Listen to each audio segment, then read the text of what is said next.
Ok, mis amados hermanos, estamos en la clase número 6, la última clase que va a ser a través de Zoom, de esta interesante y muy edificativa materia de hermenéutica, introducción a la hermenéutica. Hoy vamos a ver la pregunta 31. ¿Cómo se interpretan los salmos? Ok. Ah, eh, Hermanos, y muy valedera la pregunta que hace el doctor Plummer. ¿Hoy en día se cantan salmos en las iglesias? ¿Mm? Dígamelo, cuénteme. No, dice ahí Pedrito. ¿Ah? Venga conmigo al libro de Efesios, Efesios capítulo 5, versículo 19. Dice el apóstol Pablo en Efesios 5, 19, y también creo que lo dice en Colosenses: hablando entre vosotros con salmos, con himnos y cánticos espirituales, cantando y alabando al Señor en vuestros corazones. Hermano, la alabanza, como la Biblia lo dice, no es para nosotros. Un día una hermana en la iglesia me dice: pastor, no me gustó la alabanza de hoy. Digo: qué bueno, mi hermana, le digo, porque la alabanza no era para usted. La alabanza es para el Señor. Pero lamentablemente, hermano, hemos caído en una situación de que me gusta la iglesia porque hay buena alabanza, buena música, buen ambiente. No, hermano, a veces hay canciones que no son bíblicas, hermano.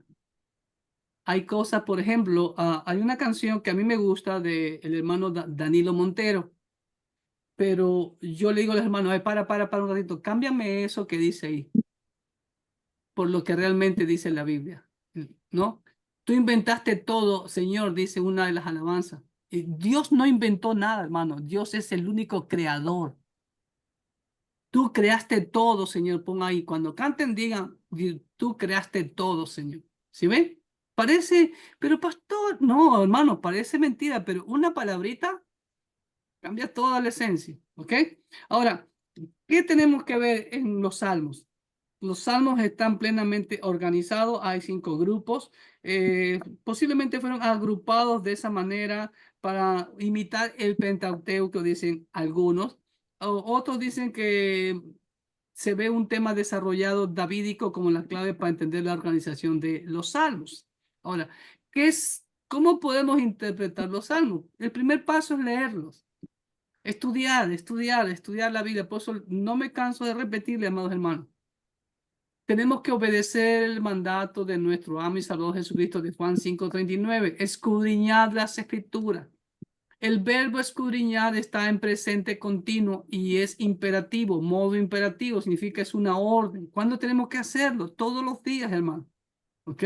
Los salmos son escritos acerca de eh, yo lo veo como un recetario, ¿no? Si alguien está afligido, lea tal salmo. Si alguien está alegre, lea tal salmo. Si alguien está pasando por esta situación, lea tal salmo. ¿Ok? Todos los salmos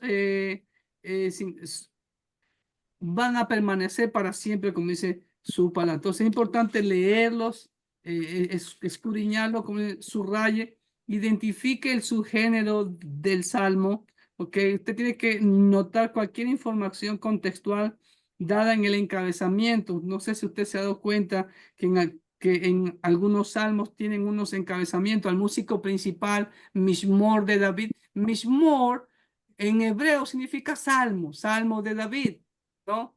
O- y dice, por ejemplo, eh, sobre cómo el instrumento que tenían que tocar, por ejemplo. Vamos a ver una al azar aquí.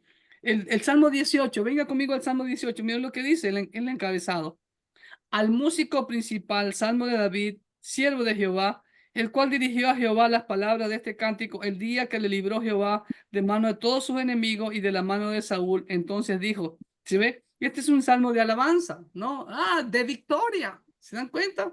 Entonces, así, y así ciertos salmos tienen algunos otros encabezados. Déjenme ver qué otro por ahí que sea diferente el encabezado. Salmo 34 dice: Salmo de David cuando mudó su semblante delante de Abimelech y él lo echó y se fue a la cueva de Adulán. ¿Sí ve? Y eso es el mismo que aparece en 1 Samuel 21, versículos 10 al 15. ¿Se dan cuenta? Entonces, acá dice masquil. En el Salmo 32 dice Salmo de David masquil. ¿Qué es masquil? ¿Ah? Masquil significa introducción, entendimiento. Entonces, como digo, ahí hay cosas que ustedes tienen que entender. Y como dijo correctamente el doctor Plummer, a veces es necesario buscar un diccionario sobre nombres raros como masquil. ¿Qué es masquil? ¿No? Entonces ya usted sabe que es una palabra que significa instrucción o entendimiento. Los salmos instruían, los salmos hay doctrina, los salmos son proféticos, ¿no? Como Jesús lo dijo, todo habla de él. ¿Ok? Es importante notar eso. Preste atención a la segmentación del salmo, también es importante. Reconozca el lenguaje poético del salmo.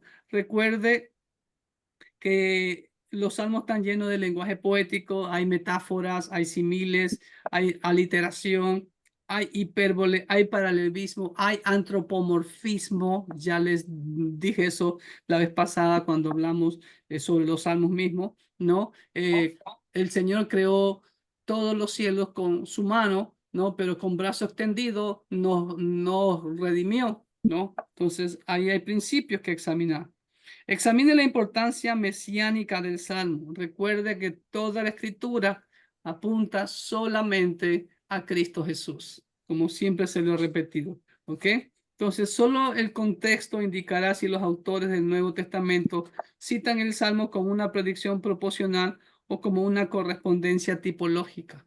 Como por ejemplo, hay salmos, el Salmo 22, si no me falla la memoria, que es claramente mesiánico. ¿Ok? Ore los salmos también, memorice los salmos. Yo nunca me olvidaré, hermano querido. Cuando tenía como 13 años por ahí, yo iba a la iglesia evangélica, bautista, porque mis primos, yo me crié con ellos como un año más o menos, yo me crié con ellos y me llevaban a la iglesia, el papá y la mamá de mis primos, mis tíos. Y en una ocasión hubo un campamento y me llevaron al campamento. Y el primer día del campamento yo me siento en el fondo, ¿no? Y viene el hermanito que estaba dirigiendo y dijo, el hermano Clever Jiménez nos va a recitar el Salmo 23 esta noche. Y yo dije, uy, ¿qué? Si yo no soy ni hermanito ni nada, ¿qué me van a hacer recitar? Y tenía que obedecer y todo el día me pasé estudiando el Salmo 23 y hasta la fecha se me ha olvidado, hermano. Así que pues, de hecho, cuando yo no era cristiano, cuando me casé al año y algo, 2 años por ahí, tuve que mudarme prácticamente a vivir en el campo. Compré un camioncito para hacer transporte. No, yo no sé si en sus países, pero en mi país hay una costumbre mayormente de poner algo atrás en los camiones o un nombre, ¿no? A el camión. Y en la parte de atrás yo quería ponerle el Salmo 23:1, Jehová mi pastor, nada me faltará. Imagínense, yo no era cristiano, ¿no? Pero la importancia de memorizar, porque la palabra de Dios, como dice, nunca volverá vacía. Así que memorice, cante los salmos también, ¿ok? Eso es lo que podemos anotar sobre los salmos. Pregunta número 32, ¿cómo se interpretan las parábolas? Y para eso el doctor Plummer nos da una historia de cómo se interpretaron las parábolas. Y ya vimos eso también en las preguntas anteriores con respecto a la poesía, a la profecía, a Apocalipsis, ¿no? Y que lamentablemente, pues, muchas parábolas en el se interpretaron alegóricamente. Recordemos que un tercio de la enseñanza de Jesús, de acuerdo a los eruditos, está en parábolas, ¿ok? Eh, cuando se les pregunta por la definición de una parábola, la mayoría de los cristianos podrían responder, es una historia terrenal con significado celestial.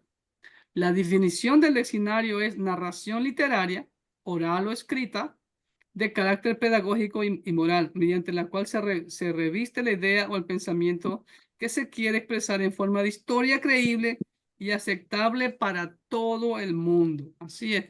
Y de ahí el doctor Plummer nos da el trasfondo original de Jesús y la escritura de los evangelios, ¿no? Ellos entendieron las parábolas. Y recuerde, si usted lee las parábolas, algunas veces los discípulos, Señor, no entendemos lo que nos dijiste.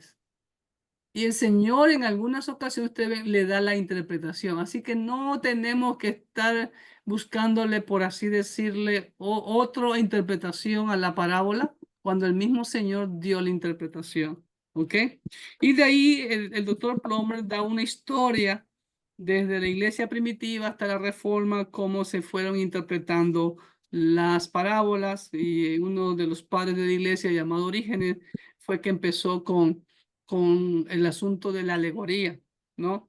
Y bueno, ya después en el siglo XIX, XX, ya apareció lo que se llama la crítica. Los estudiosos conocidos como críticos de redacción llamaron la atención sobre las contribuciones editoriales finales de los autores de los evangelios, ¿no? Pero tristemente hoy en día todavía hay hermanos que siguen con ese método alegórico, ¿no? Entonces, no toda esa alegoría en la Biblia. Hay cosas, como ya vimos, uno tiene que interpretar la Biblia de acuerdo a lo que encuentra. Si es una parábola, si es una hipérbole, si es un sinócdeke, si es un símil, ¿no? Como yo les he dicho, ¿no? Cuando dice el bautismo, ¿no? No que descendió una paloma, fue algo parecido a una paloma lo que vio Juan. Estamos, ¿ok? Pregunta 33. ¿Cómo se interpretan las parábolas? Ahora sí vienen los principios de interpretación, ¿verdad? Jesús empleó algunas parábolas para enseñar acerca del reino de Dios. Y muchas parábolas empiezan con una frase explícita, introductoria, como dice, así es el reino de Dios, o el reino de Dios se parece a esto, ¿no? Ustedes han leído las parábolas, ¿no? Entonces, ¿cómo interpretamos las parábolas? Primer paso, determine las enseñanzas principales de la parábola, ¿no? Es la razón por la que se pronunció la parábola y por qué fue incluida en el canon de las escrituras. Así que es muy importante eso. Craig Blomberg insiste en que las parábolas pueden tener una, dos o tres enseñanzas principales determinadas por el número de personajes, ojo, o asuntos principales en la parábola. ¿Ok? Y es muy importante lo que dice Plummer en la página 279. Y es el método que yo les he más o menos manifestado en todo este tiempo. Identifique quiénes son los personajes principales. ¿Se da cuenta? Cuando estudiamos Mateo 8, ¿se acuerdan? Cuando Jesús descendió del monte, Jesús y el leproso, la multitud, ¿sí ven? Entonces estaba Jesús, la multitud, el leproso, tres personajes. Entonces estudiamos cada uno y podemos sacar mucha riqueza de doctrina, enseñanzas, tesoros espirituales, verdades que pueden ser buenas o pueden ser verdades malas, pero es una verdad, ¿ok? Estamos, ¿no? Entonces, por eso es muy importante identificar los personajes. ¿Qué ocurre al final? ¿Qué cosa diferente pudo haber dicho o hecho tal persona? ¿Qué podemos conocer en el corazón de esa persona cuando dijo eso o cuando hizo eso? O cuando no hizo eso o no hizo aquello. Estamos. Entonces, ahí podemos ir profundizando más. Ahí es donde, como yo digo a mis hermanos, escarbar, como el Señor ordena en Juan 5:39, escudriñar, es lo que significa escudriñar, escarbar. ¿Qué más? ¿Qué más? ¿Qué más puedes ver ahí? Y claro, para ello es preciso conocer bastantísimo la Biblia, ¿ok?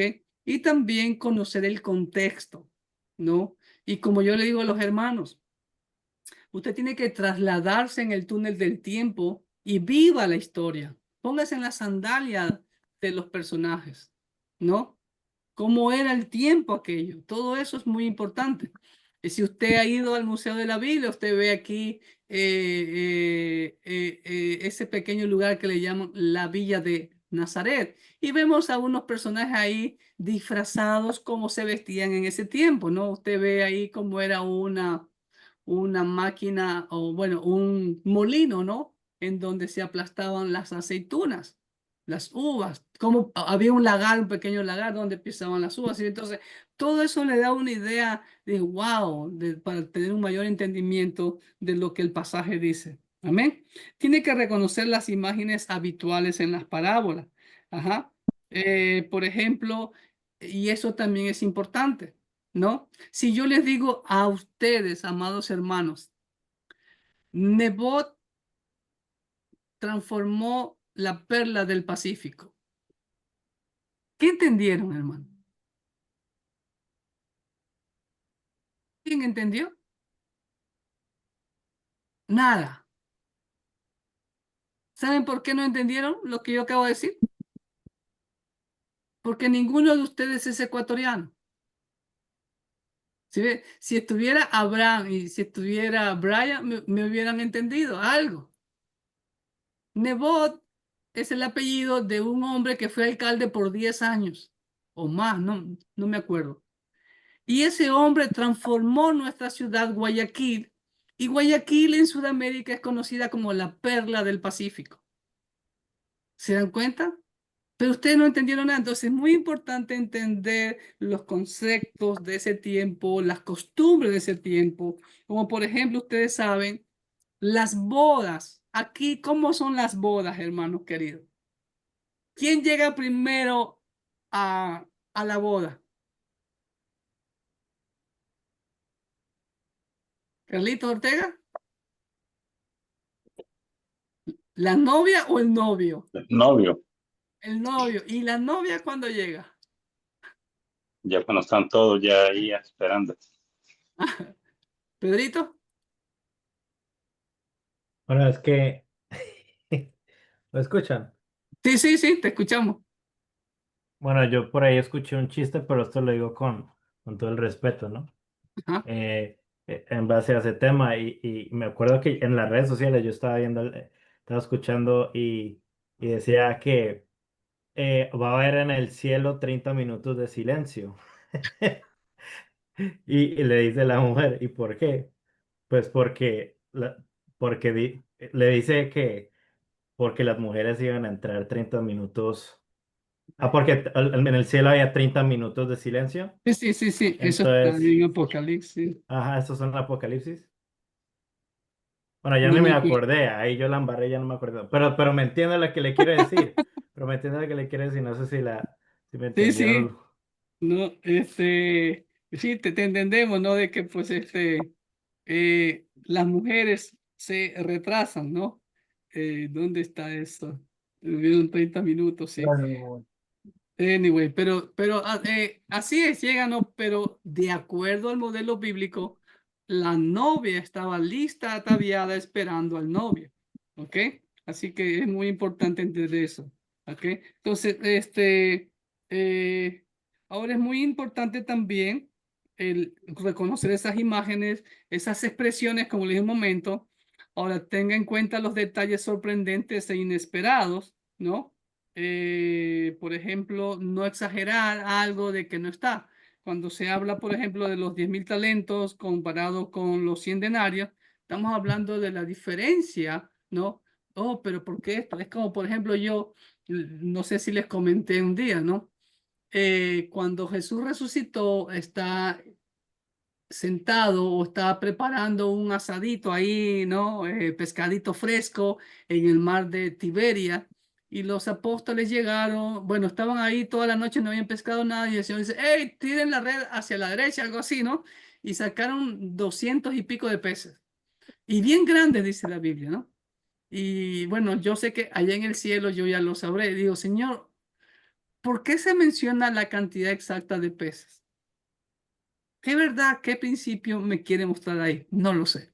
¿Ok? Y me he roto, pero no pretende encontrar significado en todos los detalles. Ese es un buen consejo. ¿Sí? ¿Ok? Así que pues no vamos a querer decir algo que realmente no es. Por eso es importante mejor cuando no sepa algo, dice, bueno, voy a investigarlo. ¿Ok? Preste atención al contexto literario e histórico de la parábola. Es muy importante el contexto literario. Ya vamos a ver sobre eso, el género, todo eso, ¿no? Por ejemplo, dice muchas veces cuando da una parábola, el Señor a menudo nos da pistas sobre el significado de una parábola mediante inclusión de información acerca de por qué pronunció esa parábola, ¿no? Es como, por ejemplo, en Lucas 15, ¿no? Que termina la parábola con el hijo pródigo, se acercaban a Jesús todos los publicanos y pecadores para oírle y los fariseos y los escribas murmuraban. Entonces esas palabras fueron dichas, esas parábolas, en respuesta a la hipocresía religiosa que no entiende la gracia de Dios para con los pecadores, ¿no? Entonces, es muy interesante eso, ¿no? Siempre había un motivo de por qué Jesús daba esa parábola, ¿ok? Y la última pregunta, la pregunta 34, es cómo se interpretan las cartas o epístolas. Y primero, el doctor Plummer nos da la estructura y la naturaleza de las cartas. En el Nuevo Pacto, usted sabe, tenemos 21 cartas, ¿no? Y las cartas que vemos en la Biblia son muy parecidas a las nuestras. Hay un encabezado, hay un saludo, hay el remitente y el receptor, ¿no verdad?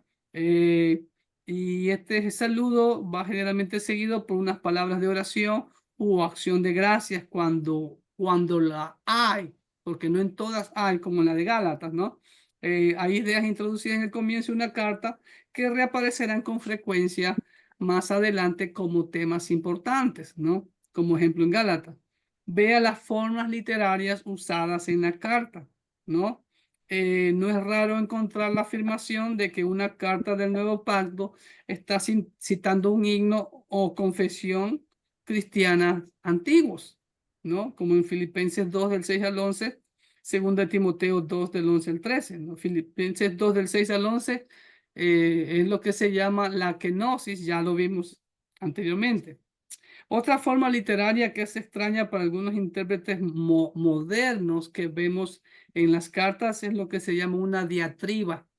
Una diatriba es un debate con un compañero ficticio que representa un punto de vista que uno está tratando de corregir. Por ejemplo, en Romanos 9:20, ¿no? Que dice el apóstol Pablo, más antes, oh hombre, ¿quién eres tú para que alterques con Dios? ¿No? También es importante observar el carácter ocasional de las cartas. ¿Cuál fue el propósito? ¿Qué situación hubo para que el escritor bíblico escribiera la carta? Por ejemplo, hermanos, ¿cuántas cartas tenemos a los Corintios? 2. ¿Ustedes saben cuántas cartas se cree que Pablo escribió a los Corintios? Puede que muchos más. 3, 4, hermanos. Según algunos eruditos, que hasta 4 cartas. Según algunos eruditos, dicen que en la segunda carta está ahí la segunda y la tercera. Entonces, ¿por qué Pablo les escribió tantas cartas a esta iglesia, hermanos? Y si usted ha leído las cartas a los Corintios, ¿cuál era el problema ahí? ¿O cuál era la situación ahí? ¿Mm?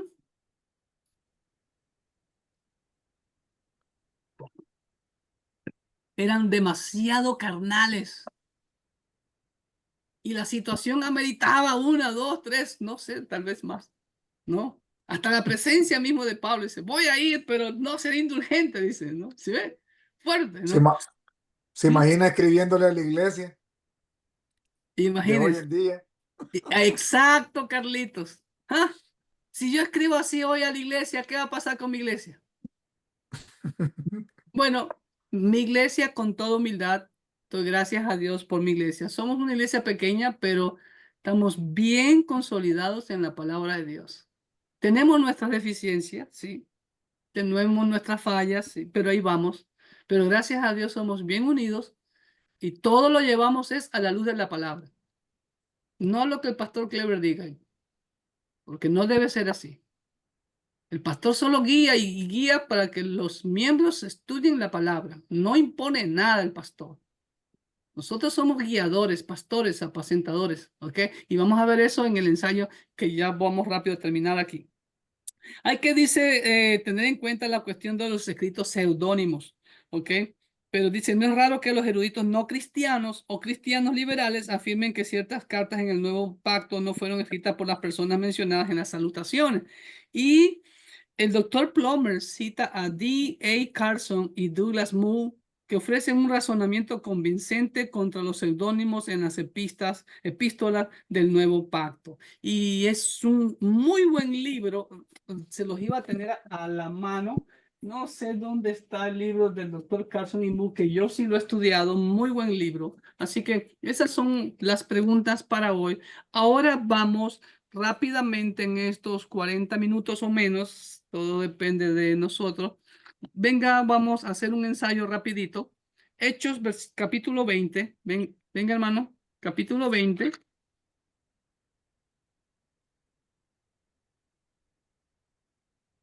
Vamos a leer desde el versículo 17 hasta el 36 nada más, para regirnos dentro del patrón que nos piden máximo 20 versículos, ¿ok? ¿Estamos? ¿Están conmigo? ¿Versículo qué, perdón? Versículo 17, Pedrito, ¿hasta cuándo dije yo? Hasta el 36, que son cabal 20 versículos. Entonces déjenme abrir el documento, ensayo, ¿dónde está? Examen, y aquí está. ¿Ok? Muy bien. ¿Lo tienen ahí, hermanos? ¿Han leído ese pasaje? Es uno de los pasajes que a mí, en lo personal, me, no, me mueve las entrañas, ¿no? ¿Ok? ¿Lo han leído o lo leemos ahorita? Ya lo hemos leído, pero leámoslo. Ok, mi querido Carlito, hágame de secretario, léamelo, por favor. Rápido y conciso, fuerte, como profeta evangelista. Araujo. Araujo, ¿sí? Carlitos Araujo. Ok. Dice, discurso de despedida de Pablo en Mileto. Ujú. Enviando pues desde Mileto a Éfeso, hizo llamar a los ancianos de la iglesia. Cuando vinieron a él, les dijo, vosotros sabéis cómo me he comportado entre vosotros todo el tiempo, desde el primer día que entré en Asia, sirviendo al Señor con toda humildad y con muchas lágrimas y pruebas que me han venido por las acechanzas de los judíos.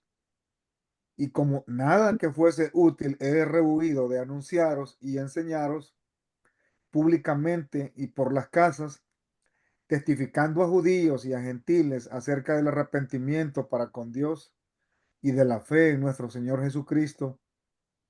Ahora, he aquí, ligado yo en espíritu, voy a Jerusalén sin saber lo que allá me ha de acontecer, salvo que el Espíritu Santo por todas las ciudades me da testimonio, diciendo que me esperan prisiones y tribulaciones, pero de ninguna cosa hago caso, ni estimo preciosa mi vida para mí mismo, con tal que acabe mi carrera con gozo y el misterio que recibí del Señor Jesús, para dar testimonio del Evangelio de la gracia de Dios.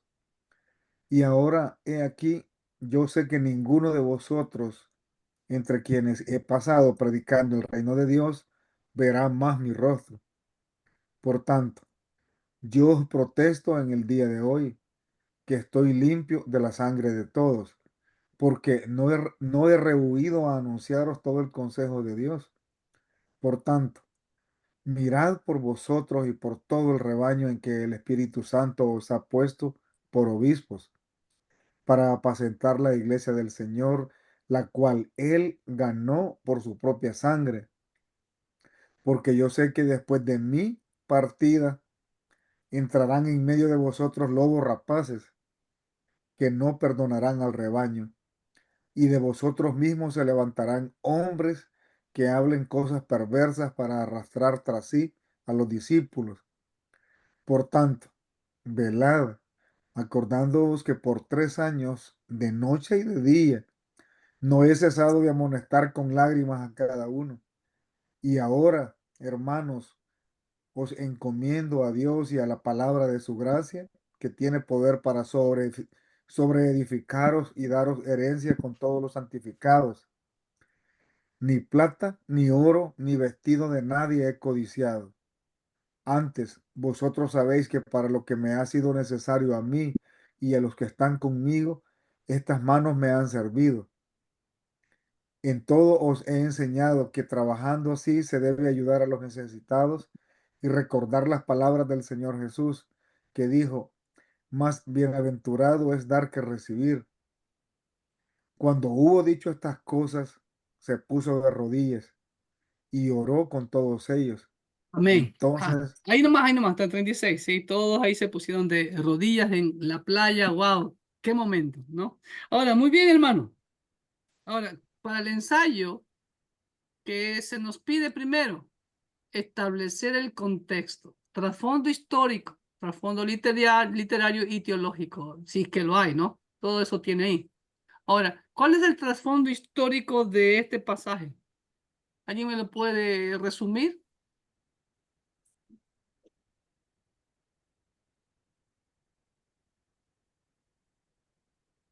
Por eso es importante, como digo, leer todo el contexto anterior y el contexto del libro, ¿ok? Este no es Entonces, perdón, este no es el tercer viaje misionero. correcto, Pedrito, ahí vamos. Entonces, vemos aquí, Pablo había iniciado su tercer viaje misionero y se estableció en Éfeso por 3 años en este viaje, tercer viaje misionero. Y fue el tiempo más largo de la estancia de Pablo en una ciudad. Recordemos que en Corinto estuvo solo 1 año y medio. Ahora, ¿qué era la ciudad de Éfeso? Éfeso era una ciudad cosmopolita, hermano. Era la Nueva York de ese entonces. Era una ciudad bastante hermosa, ¿no? Considerada la segunda ciudad más bella del Imperio Romano después de Roma. ¿Se imaginan ustedes, amados hermanos? No sé si alguno de ustedes ha estado alguna vez allá, en Éfeso. ¿No? ¿Ninguno? Yo tuve el privilegio Quisiera. de, quisiera, bueno, yo tuve el privilegio de conocer Éfeso, hermano, y me quedé sorprendido. Qué belleza de ciudad. Y estamos hablando de ruinas, hermano. Calles de mármol, hermanos queridos. ¡Wow! ¡Qué monumentos! ¡Qué estructura! Y habían dos pequeños coliseos, bueno, un pequeño coliseo y estaba el coliseo grande donde por 2 horas gritaron grandes Diana de los Efesios allí, ¿no? Y es increíble, hermano, cómo los romanos construyeron en todo su imperio, todo lo que es bañado por el mar Mediterráneo era el imperio romano. Y usted en cualquier lugar que usted vaya de ellos va a encontrar esos coliseos que eran unas conchas acústicas. Y usted se para en un punto preciso ahí en medio del escenario o de la plataforma, como quiera llamarle. Y hermano, y usted parece que estuviera hablando con un micrófono. Se escucha toditititito y bien claro. Es increíble. Y ahí estuvimos con un pastor, yo no sé si lo conocen, al pastor Bernie Suárez, aquí de Virginia Beach. ¿Quién lo conoce? Pedro, ¿tú lo conoces? Bueno, con el pastor Bernie fuimos, uno de ellos, mi esposa y otro hermano que era pastor en ese tiempo, pero lamentablemente ya no está en el ministerio. Y otra hermana que era ecuatoriana, es ecuatoriana que fue misionera allá y era compañera mía en el seminario bautista del Ecuador. Y fue increíble, hermano, increíble, ¿no? Ver todo eso, trasladarte en el tiempo, abríamos la Biblia de lo que sucedía ahí en esos lugares. Así que Éfeso era una ciudad preciosa, ¿ok? Tengo, tengo ¿Sí? entendido que hay un puerto ahí. Allá iba. Había, ok. En Éfeso y en Mileto eran puertos, porque Pablo, como aquí vemos, él atracó en Mileto. Llega el barco hasta Mileto. Llegaba a Éfeso, pero él como dice el versículo anterior, porque Pablo se había propuesto pasar de largo a Éfeso para no detenerse en Asia, pues se apresuraba por estar el día de Pentecostés si le fuese posible en Jerusalén. Entonces, ahí ya nos daba dando pautas sobre el contexto de el pasaje que estamos analizando, ¿no? Esta ciudad en la actualidad está llena de sedimentos, por lo que el mar se encuentra a unos 10 kilómetros de distancia de la ciudad. Cuando el apóstol Pablo la visitó por primera vez, se podía navegar hasta la misma ciudad de Éfeso. En la actualidad no. Lo mismo en Mileto. Yo tuve la bendición también de estar ahí en Mileto, ¿no? Y éramos los únicos turistas ahí. Y wow, y así mismo abrimos la Biblia, leímos este pasaje, aquí estuvo el apóstol Pablo con los ancianos de Mileto, no, fue algo hermoso, fue una experiencia hermosísima, tengo muchas fotos de eso, ¿no? Y vimos ese coliseo también, hermano. Ustedes se pueden imaginar los asientos en la primera fila, hermano, miren ¿cómo le digo? Las asentaderas donde uno pone los brazos, ¿sí? Como aquí en mi silla. Tenían forma de garras de león, pero bien esculpidas en mármol. ¡Qué belleza, hermanos queridos! ¿No? Claro que lo único que estaban medias sucias por el tiempo, estaban al aire libre. No y digo, wow, si eso estuviera aquí en Estados Unidos, estuviera bien limpio, brillosito y todo eso, ¿no? Pero fue una experiencia maravillosa. Y todavía se podía ver la carretera romana. ¿Usted sabe lo que es la Vía Ignacia? ¿Ha escuchado sobre la Vía Ignacia? No. La Vía Ignacia se la puede ver desde el espacio hasta el día de hoy. Es una carretera, es una autopista que construyeron los romanos, que iba desde Estambul, Turquía, si no me falla la memoria, cruzaba todo hasta el mar Egeo y de ahí, cruzando el mar Egeo, llegaba a Italia. Era como una interestatal 40, 60, 80, todas las pares van en forma horizontal, ¿no? Y todas las impares, como Estados Unidos, las autopistas van en forma vertical, de norte a sur, sur a norte. Pero era increíble, hermano, ver todo eso. En Éfeso se encontraba el arte y la riqueza. Habían construido una de las 7 maravillas del mundo antiguo. Ahí estaba el famoso templo de la diosa Diana, hermano, que era uno de los más hermosos que se haya construido. Era 4 veces más grande que el Partenón allá en Grecia, hermanos queridos. Y muy similar al Partenón era el templo de Diana. Y dentro del mismo se encontraba el ídolo de la diosa Diana, la diosa de la fertilidad. ¿Ok? Por eso día viernes, día de Venus, la diosa de la fertilidad. Es otro nombre para Diana. No Frida, la diosa anglosajona de la fertilidad. Por eso Friday, la diosa de la fertilidad. Dentro de este templo se realizaban los actos más inmorales y contra esto tuvo que enfrentarse Pablo y sus colaboradores, como lo vimos en Hechos 19, 23 al 41, cuando estaba ahí, el gran alboroto que hubo ahí en Éfeso, ¿no? Por los plateros, ya que las predicaciones de Pablo estaban reduciendo, estaban dañando el negocio de la venta de las estatuillas de Diana y de su templo. Pero como resultado de esto, muchos creyeron al Evangelio. Y es sorprendente que en esta ciudad tan pagana, primeramente con el poder de Dios, se levantara una de las iglesias más influyentes, más espirituales, y que en segundo lugar Pablo levantó discípulos misioneros que llenaron toda la provincia de Asia. Y para mí, hermano, las iglesias que se mencionan en Apocalipsis 2 y 3, escribe las iglesias de Asia. ¿Quiénes creen que la fundaron, hermano? Fundada por discípulos de Pablo. Miren lo que dice Hechos 19:10. Miren lo que dice Hechos 19:10. Así continuó por espacio de 2 años, de manera que todos los que habitaban en Asia, judíos y griegos, oyeron la palabra del Señor Jesús. Entonces, Pablo posiblemente fundó una de esas iglesias, hermano. Y ya después puso a sus discípulos, o algunos de sus discípulos fueron misioneros plantadores. ¿Ok? Y ahora Pablo en este pasaje se había propuesto llegar a Jerusalén para la fiesta de Pentecostés, como ya vimos en el versículo 16. Y Pablo llevaba consigo la ofrenda que había recogido en las iglesias de Macedonia y Acaya, pero decidió llegar a Mileto. ¿Ok? Esta ciudad de Mileto está en la actualidad a 70 kilómetros al sur de Éfeso, pero en los tiempos bíblicos dice que era menos distancia porque, bueno, por las carreteras, ¿no? Eran diferentes.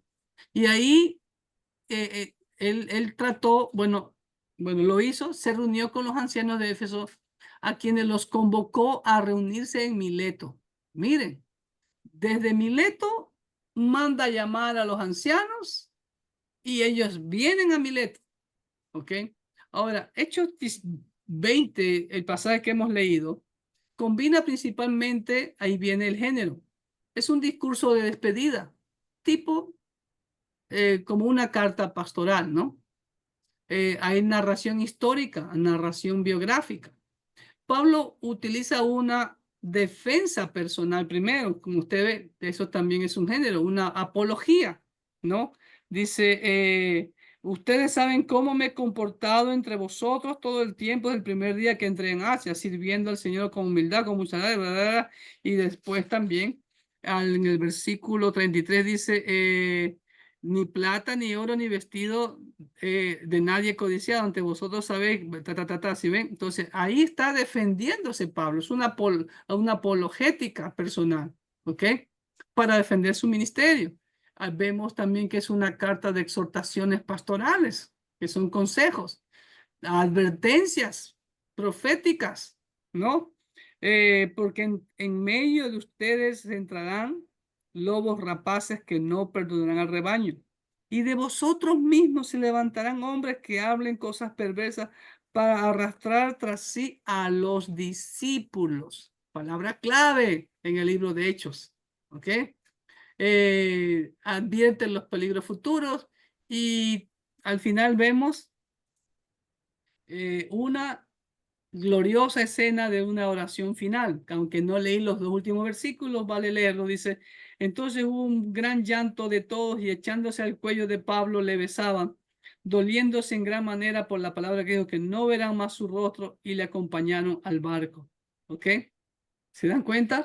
¿Ok? Entonces, eso es el primer paso que ustedes tienen que realizar, ¿no? Establecer el contexto. ¿Estamos? ¿Alguna pregunta, alguna inquietud hasta ahorita? ¿Estamos bien? ¿Sí? Ok, siempre mucho en el pasaje que les he dado pasajes que no sean complicados para que pues, como digo, pero si tienen cualquier duda, no duden en llamarme. Ok, ahora, la segunda parte del ensayo es analizar la estructura. Ok, ahí tiene que elaborar un bosquejo del pasaje, señalando el género y los principales recursos literarios. Ya los mencionamos un momento. ¿Ok? ¿Estamos? Entonces, ahora aquí ya viene la estructura, analizar, elaborar un bosquejo del pasaje. Entonces, aquí ya vamos a entrar, como quien dice, en materia. Solo es el bosquejo. ¿Qué principios, qué verdades, qué doctrinas, qué fundamentos encontramos aquí? ¿Ok? Y para empezar con ello, lo que decía Plomer, analizar los personajes. ¿Cuántos personajes principales vemos en esta historia, hermano?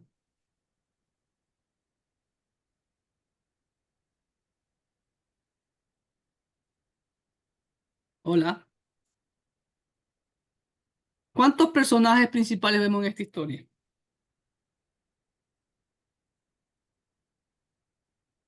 Pablo es uno. Pablo es uno, muy bien. Los ancianos, Los ancianos, dos.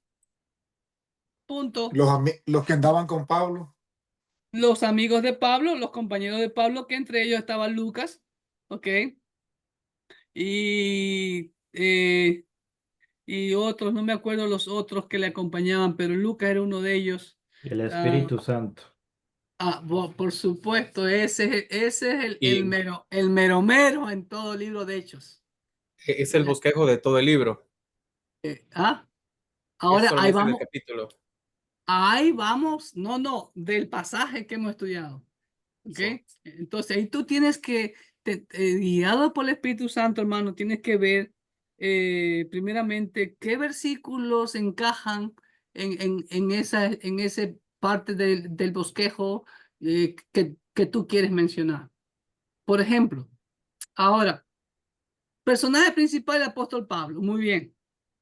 Segunda pregunta que debes hacerte, que yo te he enseñado, esta es la parte de lo que yo te he enseñado.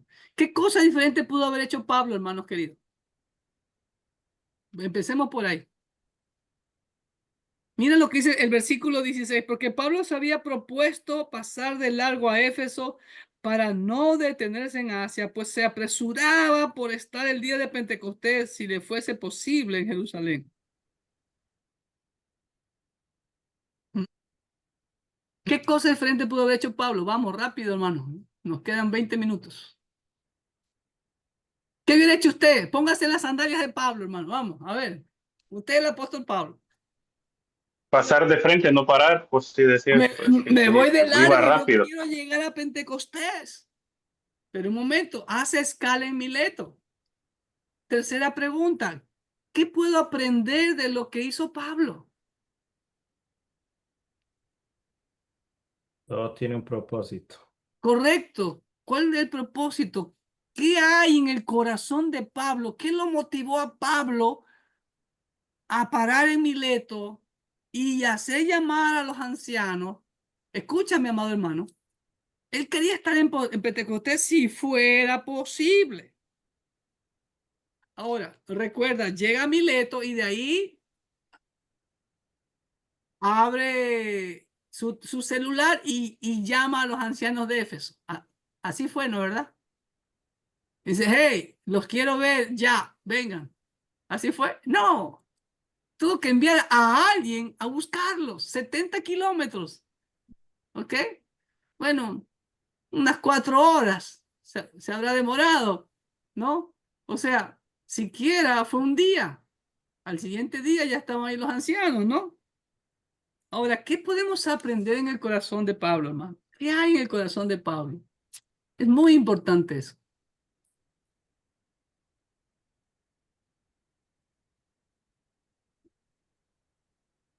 ¿Mm? Bueno, el primero recuerda cómo sirvió en Éfeso. Ajá, exacto. Por eso ya vimos el primer punto. Estuvo 3 años en Éfeso y que de día y de noche no cesaba, no he cesado de amonestar con lágrimas a cada uno de ustedes.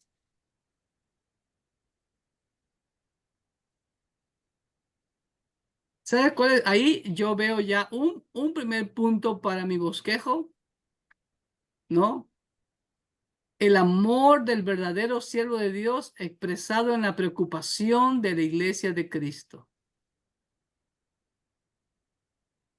¿Sí o no, hermano? ¿Están conmigo? ¿Amaba Pablo a la iglesia? ¿Se preocupaba por la iglesia? Mira, dice, Exhorta a los líderes.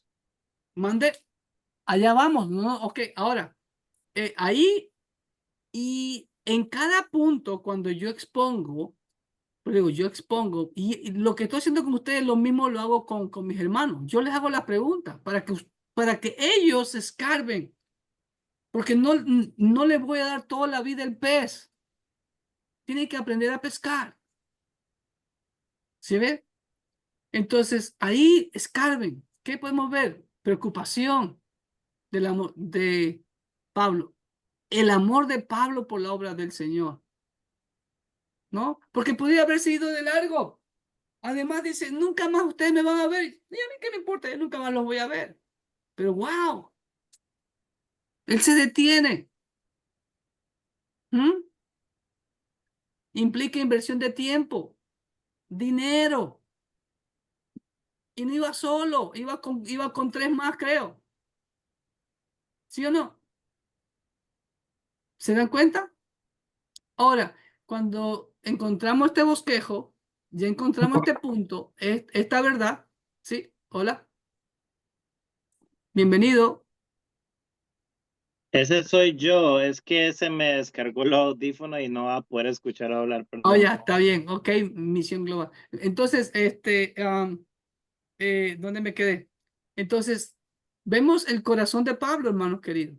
Y ahora, cuando yo encuentro ya un punto, hago la aplicación para que después no me vaya a olvidar de la aplicación. Y después hago un resumen y hago el llamado. ¿Sí ve? Entonces, la aplicación sería, hoy en día, los siervos de Dios tienen tanto amor por la obra de Dios, se preocupan por la obra de Dios.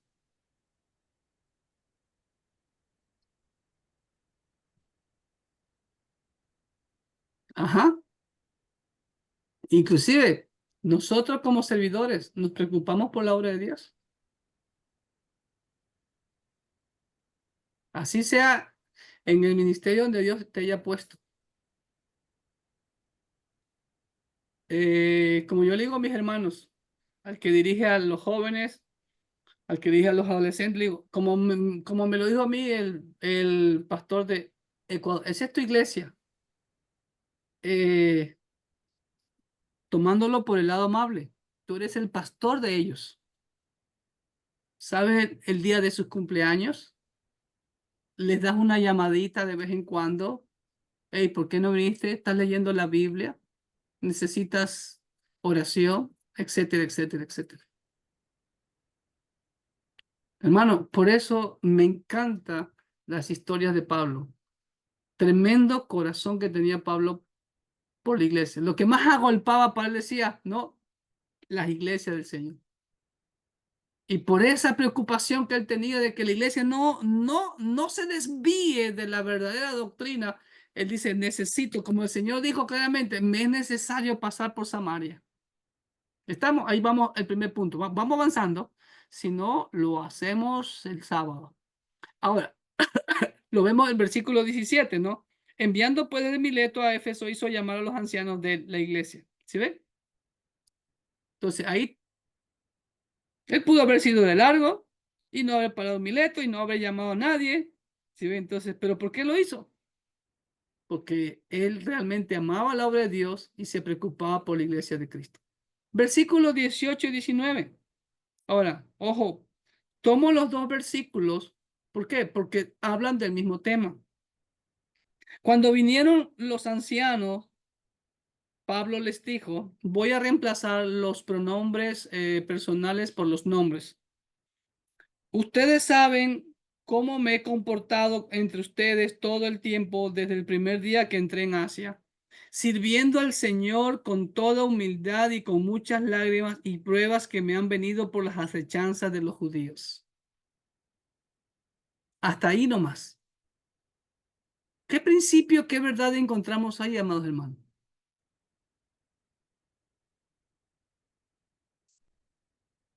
Wow, qué recibimiento que les hace Pablo. ¿Con qué empieza Pablo? ¿Mm? A ver, hermano, ¿qué principio, qué verdad encontramos ahí? ¿Qué fundamento? ¿Alguna doctrina de pronto? Entonces, en cada punto que vayan descubriendo, ya después, ya le van metiendo, como decía mi profesor, le van metiendo carne, ¿no? Este solo es el esqueleto, de ahí le vamos poniendo la carne. Por eso, a mis amados, vuelvo y repito, la importancia de que se devoren la Biblia y que conozcan la Biblia es fundamentalísimo. ¿Qué está haciendo Pablo aquí? ¿Qué cosa pudo haber dicho Pablo? ¡Ah, mis amados hermanos! ¡Qué gusto verlos! Quería despedirme de ustedes. Voy a orar por ustedes. Ok, vámonos. Súbete al barco y vámonos. Pero ¿cómo empieza Pablo? Ahora, tú ves todo el pasaje, ya lo vimos en la primera parte. Es una carta de amonestación, ¿no? De Sí, exhortación.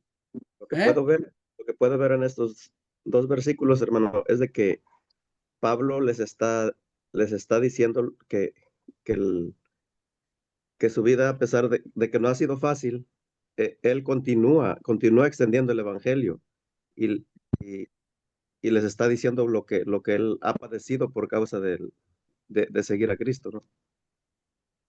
Eso Ajá, puede ser. Muy bien, Antonio. Te felicito. Muy bien. Sigan escarbando. Muy bien. ¿Qué principio encontramos ahí? Muy bien. Siguen escarbando. ¿Mm? A ver, ¿alguien más? Interesante. Muy bien. Ya Antonio dio una pista. Ajá, Carlito Araujo tiene ganas de hablar. A ver, Carlitos. No, que mueve la cámara nomás. A ver. Vamos. Dice, ustedes saben, hermanos, cómo yo me he comportado entre ustedes todo el tiempo desde el primer día que entré en Asia, sirviendo. Y déjame decirte algo, la palabra sirviendo lleva la raíz que está acá arriba, dulos. O sea, servía como esclavo. ¡Wow! ¿Ah? ¿Sirviendo a quién? Al amo, al Señor, con toda humildad y con muchas lágrimas y pruebas que me han venido por las acechanzas de los judíos. Ahora, ¿qué le dijeron los ancianos? No, Pablo, eso es mentira, tú no has hecho eso. Quien calla otorga. Y todos sabemos cómo se comportaba Pablo, ¿no? Todos sabemos quién era Pablo. Entonces, ¿cuál es el principio, la verdad que encontramos ahí? El fundamento. ¿Mm? Entonces, hermano, ahí, como dijo claramente Antonio, Pablo está mostrando su comportamiento, ¿ok? Y ahí vemos que el amor del verdadero siervo de Dios se muestra siendo ejemplo en su comportamiento, sirviendo con humildad a pesar de las pruebas y oposición que encuentre. Nunca tira la toalla, ¿eh? Si me Y dice, por las me recuerda, acechanzas, ¿sí? sí, perdón, me recuerda cuando Jesús mira a la gente y los compara y dice que los miró como gente que no tienen, que se compadeció de ellos, que no, y los miró Como como oveja sin pastor. Ujú. exactamente. Y algo que me ha llamado siempre la atención ahí es la compasión comparado con lástima. Nosotros a veces decimos, tenemos lástima por la gente, mas no compasión, que es Es totalmente diferente. correcto, son dos cosas opuestas. La compasión, Jamás el cristiano debe sentir lástima, sino compasión, empatía.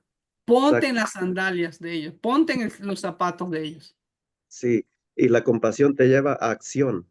Exacto. Y la lástima te deja nomás ahí en nada.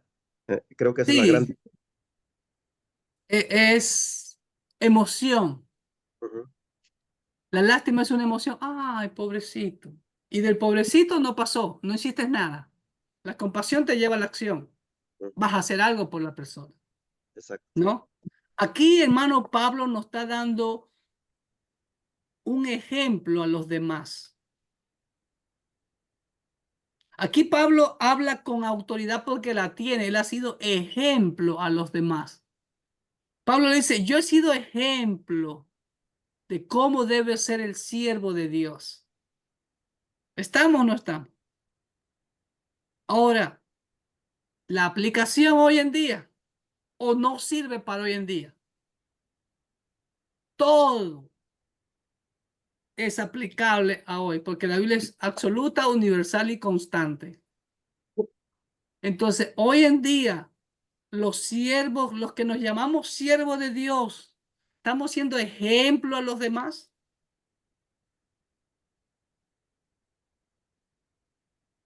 Es posible que no todos, pero algunos pienso que sí. Eh, le cuento de una iglesia donde yo me congregué por un tiempo. am, de este pastor yo nunca, bueno, la mayoría de los que asistíamos a esa iglesia nunca recibimos una llamada, un cuidado pastoral. Yo nunca supe lo que era un cuidado pastoral de parte de esta persona. Entonces, pero en donde actualmente me congrego, puedo ver eso. Entonces, am, creo que no todos, pero sí hay personas que tal vez no al 100% porque no podemos cubrir todo lo que tiene que ver con la obra de Dios, que es inmensa, ¿verdad? Pero creo que hay puntos que algunos pastores yo creo que sí lo ejercen. Así es. Hay un pequeño remanente, como siempre, como la Biblia dice. ¿Ok? Hay un pequeño remanente. Estoy buscando un versículo en Proverbios que no me acuerdo. A veces se me olvida en dónde está. No soy la Biblia. Aquí está. Proverbios 27-23. El Señor tiene palabra para ti. Para ti, mi amado hermano. Mira lo que dice. Sé diligente en conocer el estado de tus ovejas y mira con cuidado por tus rebaños. Para muchos pastores no está ese versículo en la Biblia. Para muchos pastores, ¿sabe cuál es el capítulo más prohibido para los pastores? Y con eso voy a terminar porque ya el tiempo apremió. ¿Saben cuál es, hermanos? ¿Alguien sabe cuál es cuál es el capítulo más prohibido para los pastores? ¿A qué se refiere? El de Ezequiel, tal vez. Ezequiel, ¿cuál, Antonio? Ah, Ok, ya, exacto. Al menos diste en el libro. 34. Ezequiel 34. Vino a mí palabra de Jehová diciendo, hijo de hombre, profetiza contra los pastores de Israel. Profetiza y di a los pastores, así ha dicho el Señor. No Pastor Clever, no la denominación, el Señor. Ay de dolor de los pastores de Israel que se apacientan a sí mismos, no apacientan los pastores a los rebaños. Coméis la grosura y os vestís de la lana, la engordada degolláis, mas no apacientáis a las ovejas, no fortaleciste las débiles, ni curaste, Ustedes saben. Ahora, Pablo, como buen seguidor, discípulo del Señor Jesucristo, está obedeciendo lo que su amo le dijo. A pesar de que él no lo escuchó directamente de su amo, o tal vez sí después, porque yo estoy convencido de que el Señor, y lo dice la Biblia, el Señor lo adoctrinó a Pablo, ¿no? En esos 3 años que estaba entre Arabia y Damasco, porque 1 Corintios 11 dice, porque yo recibí del Señor lo mismo que enseñé a ustedes la noche que el Señor Jesús fue entregado, tomó pan, Pablo no estaba ahí. ¿Quién le dijo eso? El Señor Jesucristo. Ahora, Pablo sigue el mandato de su amo. Juan 13:15, venga y lea conmigo, por favor. Juan 13:15 dice claramente, porque ejemplo os he dado para que como yo os he hecho, ustedes también hagáis. Entonces, ser cristiano, amados hermanos, no es tener una cruz colgada en el pecho, un sticker bonito atrás del carro, aduciendo que soy cristiano o una Biblia bajo el brazo. Ser cristiano es hacer lo mismo que Cristo hizo en esta tierra. Y mira, Pablo es el único en la Biblia. 1 Corintios 11:1. Mira lo que dice Pablo en 1 Corintios 11:1.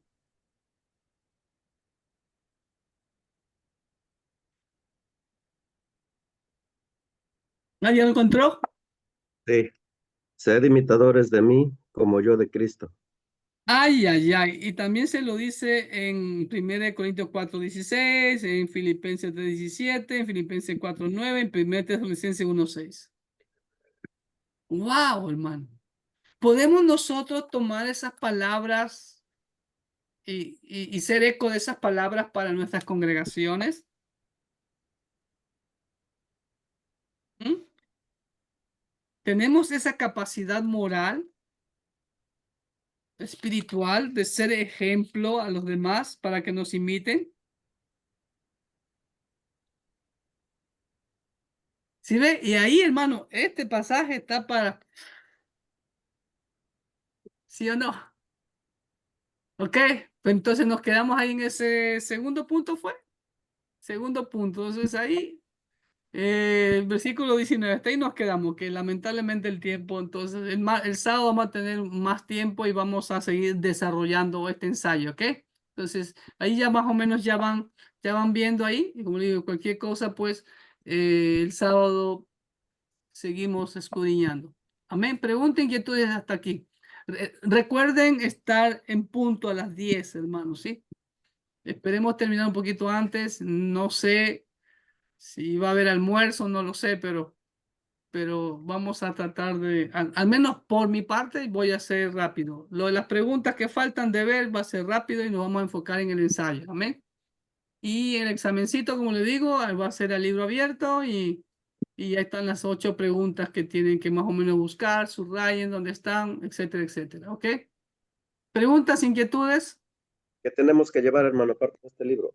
Sí, tienen que llevar ese libro, correcto. Aparte, ¿qué Sí. cosa?